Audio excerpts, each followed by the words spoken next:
creating benefits to the youth by fostering creativity and emotional regulation. It also encouraging critical thinking and development to the personal identity. This initiative will help steer the Muslim youth away from harmful activities, reduce social media distraction, and combat drug abuse.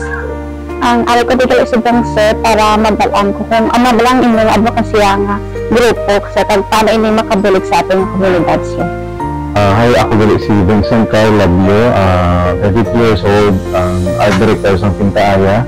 Nag-start ang amon nga advocacy sa amon nga lumang nga negosyo nga hand-painted bags nga amon nga painter is si Sir Mark Joseph. Ang Pintaaya is nag-start siya sa ang ngalan sang Ayangan. Ang reason nga ginabrana ng Pintaaya tungod sa barangay Ayangan dito sa Sibumag.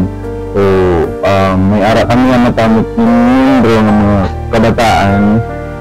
Gusto namin sila mahatagan sa platform at ma-showcase nila ng mga talent diri sa Guimaras. So, ang rason naman nga nagabilig kami sa mga youth is para nga magpalayo sila sa mga vices, sa mga social media. So, nabiligan ng mga parents nila na hindi na magiligtas or something, mag-focus sila sa family nila or something sa mga schools nila. And ang kinagid kami naman reason na ginatandaan naman sila sa art is para mag-ilikaw sila sa ginatawag na droga.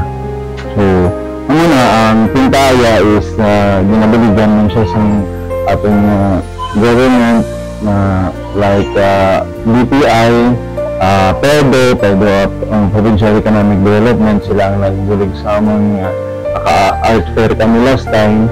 Tapos naging under pa kami sa PEDEA, sila nag-sponsor sa amon para nga mag-bukan through ang amon art fair sa last Manggahan 2024.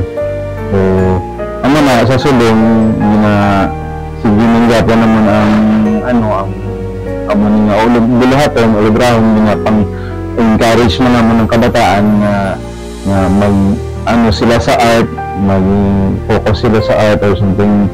Ang ilang focus sa mga side ng librahon nga mag-art para mabila ang ilang consideration sa mga issue or something mga bulat hindi marami sa komunidad.